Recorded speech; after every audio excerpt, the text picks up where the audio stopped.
we've done very good work together, and it'll continue. So thank you very much, baby. Thank you.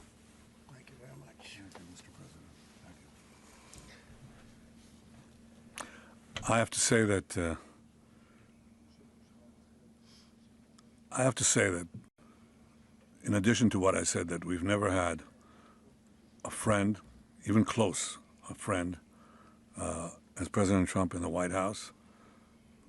I think he's been extraordinary in his friendship and his support for Israel, his principled positions, his willingness to just cut through and get to the essence of things. And I don't say that as a compliment. I just mean it. People have heard me say that behind your back, Mr. President, many times. But I want to say something else. I think we have a partnership, if I can quote you, second to none. I think it's allowed us to do enormous things. You know, people said there was a different conception at one time, which means that America can advance its interest in the Middle East if it opens a lot of daylight between it and Israel. And President Trump has done the exact opposite. He's achieved remarkable things in the Middle East because we work together. We talk about our ideas. Sometimes we have different ideas, but we work it out. And most of the time we see eye to eye. But it's been a remarkable experience, and this was a very, very productive meeting. And may I say, a very good lunch. Thank you. Thank you for your friendship. Thank you very much, baby. And thank you for your support. It's meant from the heart. Thank you. You know, as I said outside, he's been a wartime prime minister, and we were, well, I guess I could say I was a wartime president in more places than just Israel, if you think about it. But Israel was a big factor, and we're with you, and we'll continue to be with you. And a lot of good things are happening in the Middle East. We have peace in the Middle East, and we're going to try and keep it that way. I think we will be very successful in keeping it that way. And you've been a great friend, and I've been a great friend to you and to Israel, and it's been my honor. And the award that I was given was really surprising and very much appreciated. Well, President Trump has broken so many conventions to the surprise of people, and then they figure out, oh, well, maybe, he was right after all. So we decided to break a convention too, or create a new one, and that is to award the Israel Prize, which in almost our 80 years, we've never awarded it to a non-Israeli, and we're going to award it this year to President Trump. This was announced formally over lunch by our Minister of Education, who's responsible for the Israel Prize. It's going to be awarded to President Donald J. Trump for his tremendous contributions to Israel and the Jewish people. I think it's such a fitting thing, and it would honor us, obviously, Mr. President, if you could visit Israel in that occasion on our Independence Day. But I have to say that this reflects the overwhelming sentiment of Israelis across the spectrum. They appreciate what you've done to help Israel and to help our common battle against the terrorists and those who would destroy our civilization. So, again, that's an expression of thanks and appreciation. Thank you, baby, very much. That really is a great honor. Any questions, please? We'll go pretty quickly because pretty much we agree on most of the things, and you would know what most of those things are. Please, go ahead. Thank you, Mr. President. I'd like to know if you and the Prime Minister talked about having Israel pull back its troops before Hamas fully disarms. I know that's been an issue. Did you push for that today? Well, we talked about Hamas, and we talked about disarmament. And they're going to be given a very short period of time to disarm. And we'll see how that works out. Steve Witkoff and Jared Kushner will be in charge of that from our side. But if they don't disarm, as they agreed to do, they agreed to it, and then they'll be held to pay for them. And we don't want that. We're not looking for that. But they have to disarm within a fairly short period of time. Is Israel withdrawing its forces? Well, that's a separate subject. We'll talk about that. Mr. President? Yes. Mr. President, did you have a message for the Prime Minister about the West Bank? And are you at all concerned that Israeli settler violence, could be undermining the peace plan? Well, we have had a discussion, big discussion, for a long time on the West Bank. And I wouldn't say we agree on the West Bank 100%, but we will come to a conclusion on the West Bank. If I could ask, what is the disagreement? Well, I don't want to do that. It'll be announced at an appropriate time. But he will do the right thing. I know that. I know him very well. He will do the right thing. Yes. There is a growing fear of a confrontation between Israel and Turkey. How are you going to ease this tension given the fact that President Erdogan calls Mr. Netanyahu Hitler and compares Israel to the Nazis? Well, I know President Erdogan very well. And as you all know, he's a very good friend of mine. And I believe that, and I do respect him, and Bibi respects him. And they're not going to have a problem. They're not going to have a problem. I know him very well. And you've seen me do things with President Erdogan and Turkey that nobody else could have done. We're not going to have a problem. He's done a fantastic job. I'm with him all the way. I'm with Bibi all the way. Nothing's going to happen. Yes. Mr. President, are you concerned that Israel is not moving quickly enough to phase 2 of the peace plan? Well, I'm not concerned about anything that Israel's doing. I'm concerned about what other people are doing or maybe aren't doing. But I'm not concerned. They've lived up to the plan. They're strong. They're solid. And sometimes they don't understand when somebody violates something that you want to give them a second chance. Well, we'll give them a couple of second chances. But no, Israel's lived up to the plan 100%. Don't forget, we made the plan possible by taking out Iran. And speaking of Iran, I hope they're not trying to build up again, because if they are, we're going to have no choice but very quickly to eradicate that buildup. So I hope Iran is not trying to build up, as I've been reading, that they're building up weapons and other things. And if they are, they're not using the sites that we obliterated, but they're using possibly different sites. We know exactly where they're going, what they're doing. And I hope they're not doing it because we don't want to waste the fuel on a B-2. It's a 37-hour trip both ways. I don't want to waste a lot of fuel. Okay? Mr. President, after your last remarks regarding the pardon request of Prime Minister Netanyahu, Herzog office told us that you have not talked after the official request of Prime Minister Netanyahu pardon. Can you clarify to us, did you talk Which about request it? are you talking about? With the President Herzog, the Israeli President Herzog. Did you talk with him directly? President Erdogan? Herzog. The Israeli President So you're talking Herzog. about pardon? Yeah. Oh, well, you got to say that. No, I think he's going to be in great shape. He's a wartime prime minister at the highest level. He's achieved tremendous success. And I'll say it, if you had 8 out of 10 prime ministers in his position right now, or before right now, maybe, you wouldn't have Israel any longer. Israel would not exist. I'd say two of them would, and 8 of them wouldn't. Those are not good odds. You needed a very special man to really carry through and really help Israel through this horrible jam. These are major factions, and it started with our negotiation with Iran. I think it probably started with Soleimani. That was really where you mentioned that today, which started with Soleimani. Bad guy, doing bad things, hurting a lot of people, killing American soldiers and other soldiers. But it started right there, would probably be the starting point. And then from that point forward, but you have a wartime prime minister at the highest level. There could be other wartime prime ministers, but they'd lose. He won. And I think the people of Israel appreciate it. I think a lot of the people in the world appreciate it, actually. And because of that victory, we were able to get peace in the Middle East.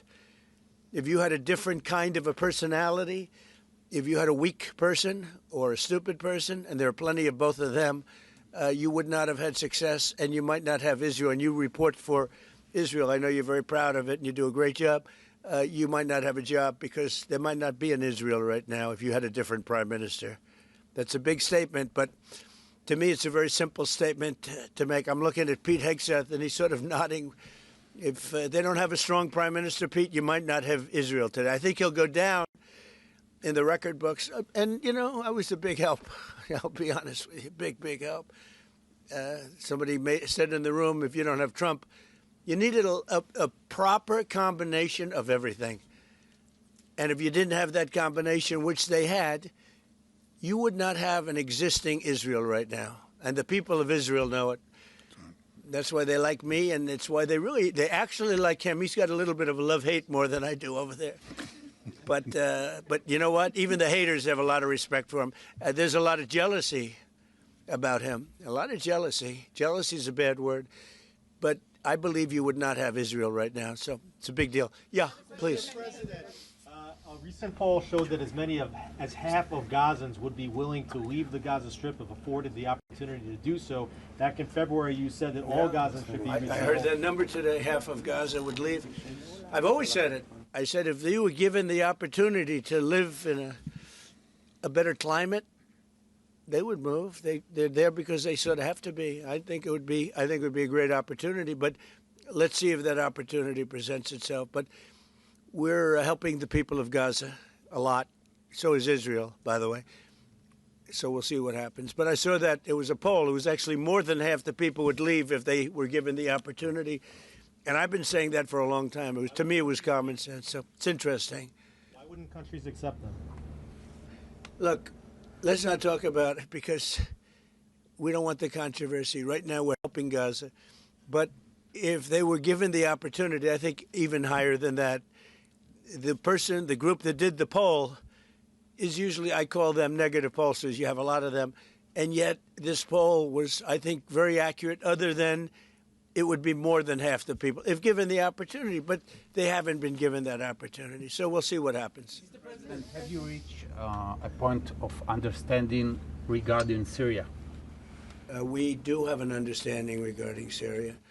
Now, with Syria, you know, your new president, I respect him. He's a very strong guy, and that's what you need in Syria. You can't put a choir boy. You can't put somebody that's a perfect person. Everything's nice, no problems in life. You have the opposite there. He's a strong guy. We get along with him great. I can't ask for any more. He's been with us all the way. We had that mishap with ISIS, and he was with us all the way. He was fighting us. You know, he was fighting them. So I hope Israel, I'm sure that Israel and him will get along. I will try and make it so that they do get along. I think they will. Bibi, do you have anything to say about that? Yeah, well, our interest is to have a peaceful border with Syria. Our interest is to have, and we openly say it, we want to make sure that the border area right next to our border is safe. We don't have terrorists, we don't have attacks, and we also want to secure our Druze friends. And by the way, I think not only the Druze, but other minorities, especially the Christians, should be protected as well in Syria and throughout the Middle East and in Nigeria. In your efforts, we back completely, because Christian communities are beleaguered around the world, and especially in the Middle East, but in parts of Africa too. And we stand for the same thing. And don't forget, it was President Erdogan that helped very much get rid of a very bad ruler of Syria. That was President Erdogan. And he never wanted the credit for it, but he really gets a lot of credit. Bibi agrees with that. I agree with it. I mean, I know it. And President Erdogan should get a lot of good credit for what he did. He got rid of some very bad people. And, you know, they've been wanting to do that for 1,000 years with different names, but for 1,000 years in Syria. President Erdogan did it, and we give him a lot of credit. I give him a lot of credit. But I think it's going to work out well between Syria and Israel. Mr. President, about Lebanon. Go ahead, please. The Lebanese government, so what we saw, is not meeting the terms of the ceasefire agreement, has failed to disarm Hezbollah, actually. In your view, should Israel strike the terrorist organization again? Well, we're going to see about that. We'll see about it. The Lebanese government is at a little bit of a disadvantage, if you think of it, with Hezbollah. But Hezbollah has been behaving badly, so we'll see what happens. How close are we to another operation of Israel in Iran? You said before the meeting with Netanyahu that you are in support of Israel if the ballistic missile project will take on, and also the nuclear weapon. But after the meeting, after what you know from the intelligence, How close are we to another war with Iran? Well, I don't want to say that, but Iran may be behaving badly. It hasn't been confirmed, but if it's confirmed, look, they know the consequences. Consequences will be very powerful, maybe more powerful than the last time. Yeah. And Iran should have made a deal the last time. I gave them the option. I said, you can make a deal. Do it. I told them, do it. And they didn't believe me. Now they believe me. Do you have evidence that Iran is behaving badly, and what do you mean by that? This is just what we hear. But usually, where there's smoke, there's fire. Have you heard the expression? What do you mean related to the nuclear capabilities? Well, no, I'm hearing that they're not nuclear yet, but maybe nuclear too. The sites were obliterated, but they're looking at other sites. That's what I've heard. They're looking. So it'll take a long time. They're not going to go back to where they were, but they have other places they can go. And if they're doing that, they're making a big mistake. Yeah, please. There's no reason for them to do it. Mr. President, is the United States currently open to engaging in bilateral discussions with Tehran? We're hearing reports from numerous countries that there may be some discussions. Is that something you would support, or something that is I would. You Sure. would support that? I would, yes. Right now. Thank you, sir. I have been, by the way, before the war, I would support that. I said to him, Bibi, I said, let's negotiate. And they didn't believe what was going to happen would happen. Yes, ma'am. On China. So China's been doing naval exercises basically to test encircling Taiwan. Can you explain to us what your knowledge is of that? What do you think about that? Have you had any discussions with China Well, I have a great that? relationship with President Xi, and he hasn't told me anything about it. I certainly have seen it, but he hasn't told me anything about it, and I don't believe he's going to be doing it. No, nothing worries me. But Nothing. You said where there's smoke, there's fire, right? So if you're encircled, if you're doing naval exercises and air exercises. Well, they've been doing naval exercises for 20 years in that area. Now people take it a little bit differently, but in fact, larger than they're doing right now. So we'll see. But they've been doing that for 20, 25 years. Yeah. Mr. President, if you don't see Hamas disarm in that short amount of time that you're giving them, can you tell us what the next steps would be? It'll be horrible for them. Horrible. It's going to be really, really bad for them. And I don't want that to happen. But they made an agreement that they were going to disarm. And you couldn't blame Israel. By the way, we have other countries that will come in and do it. They said, let us do it for you if they don't. Countries that were with them wanted the deal to be made, agreed that they would disarm. And now if they say they're going to disarm, that's fine. If they say they're not going to disarm, those same countries will go and wipe them out. They don't even need Israel. You know, we have many countries, 59 countries that are in agreement. This is a real peace in the Middle East. And Hamas is a small part of it, but it's still a part of it. But we have 59 countries that signed on, big countries, countries that are outside of the Middle East, as you know the Middle East. They want to go in and wipe out Hamas.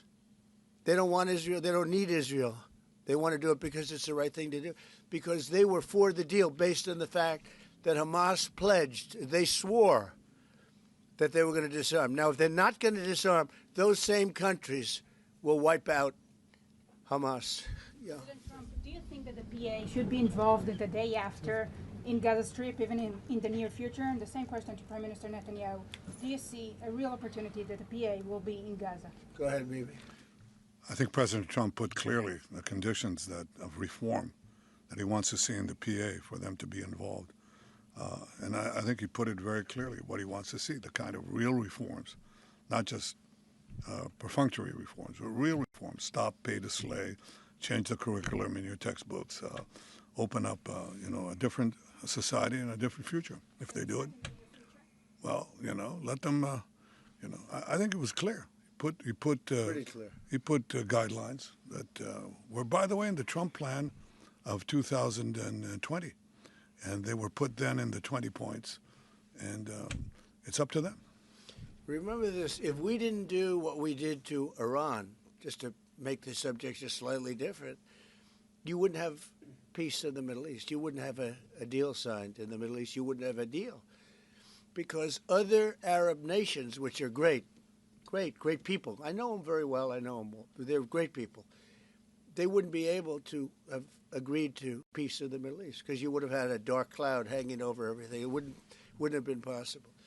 So Iran has been greatly reduced in power, prestige.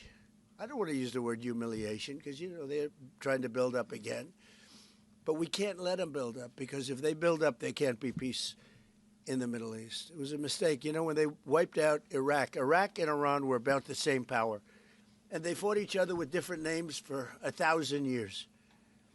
And then our country came out and blew up one of those two countries, namely Iraq.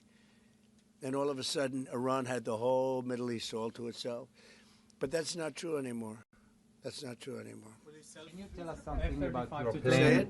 Tell us something about your plan to expand Abraham Accords.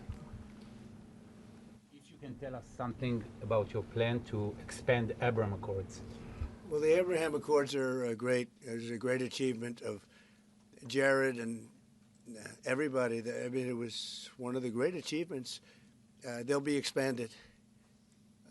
Countries are already talking about expanding it, and they'll be expanded fairly quickly. Yeah, please. Is it still on the table? The normalization? Saudi Arabia is great. We have a great leader and a friend of mine and a friend of a lot of people. Also an enemy of some people, but those people aren't doing so well. Saudi Arabia has been very good as far as I'm concerned. They've done everything that we can ask for. But normalization with Israel is on the table? They're getting along great with Israel. They will.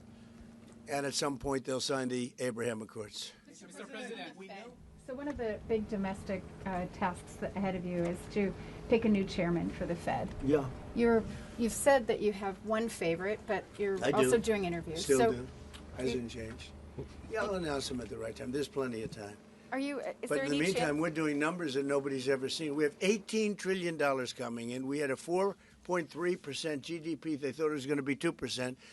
And that's despite the Democrat shutdown. Had the shutdown not occurred, we would have had an extra 1.25. Think of that. We are doing, and also despite the fact that we have a fool at the Federal Reserve. I mean, Biden reappointed him, and it's too bad. You would have thought he wouldn't have done that. But he's an absolute fool who's building a new Federal Reserve, or he's doing a renovation of a building. Maybe he's up to $4.1 billion to do a renovation of a few very small buildings. It's the highest price in the history of construction. He's spending more money than any building has ever spent per square foot on the renovation of, as an example, I'm doing a magnificent, big, beautiful ballroom that the country has wanted, the White House has wanted for 150 years. It's a massive job, and it's a tiny fraction of that number. And we're under budget and ahead of schedule. Now, it's bigger than I told you. After realizing we're going to do the inauguration in that building, it's got all bulletproof glass. It's got all drone, they call it drone-free roof. So drones won't touch it. It's a big, beautiful, safe building. But it's a big project. For a tiny fraction of that, we're under budget and ahead of schedule. And they've wanted it for 150 years. Think of it, the Federal Reserve building, 2 buildings there, they don't know what they're doing. They're way over budget. I mean, almost, this was built during the Biden administration, and I rode by it the other day, and it's headed by the head of the Federal Reserve. Too late, too late, Powell. Too late because he's always too late with interest rates, except before the election. He was too early because that would have helped. That was supposed to help get her elected. It had no impact. We won all 7 swing states. But no. We're thinking about bringing a suit against Powell for incompetence. Because think of it, these aren't outstanding buildings. These are small buildings. He's at $4 billion more. It's going to end up costing more than $4 billion. $4 billion. It's the highest price of construction. Again, Democrats, highest price of construction per square foot in the history of the world. There's never been. Gorgeous monuments are built for a much smaller price. So we're thinking about bringing a gross incompetence, what's called gross incompetence lawsuit. It's gross incompetence against Powell. And it was his baby. And the guy's just incompetent. I mean, there's nothing you can do about it. He's just a very incompetent man. But we're going to probably bring a lawsuit against him. Thank you all very much. I appreciate it. Bibi, congratulations. A question to the Prime Minister, please. An announcement then on Powell's replacement. January sometime. And will you ask Jay Powell to resign from the board entirely? That'd be a favor to the nation. But he's come close. I mean, we're getting pretty close. I would fire him. I'd love to fire him, but we're so close, you know, maybe it. But maybe I still might. Will you sell F-35 to Turkey? Say it? Are you going to approve a sailing of F-35 to Turkey? We're thinking about it very seriously. And what is your reaction to this? They'll never use it on okay? Israel. I promise they'll never use it on Thank you, press. Thank you, press. Thank you, everybody. Thank you, press. They never use it. All right, head this way. לא השתמשו בזה, לא השתמשו בזה נגדכם אף פעם, אל תדאגו. All right, thank you, press. Back up, please.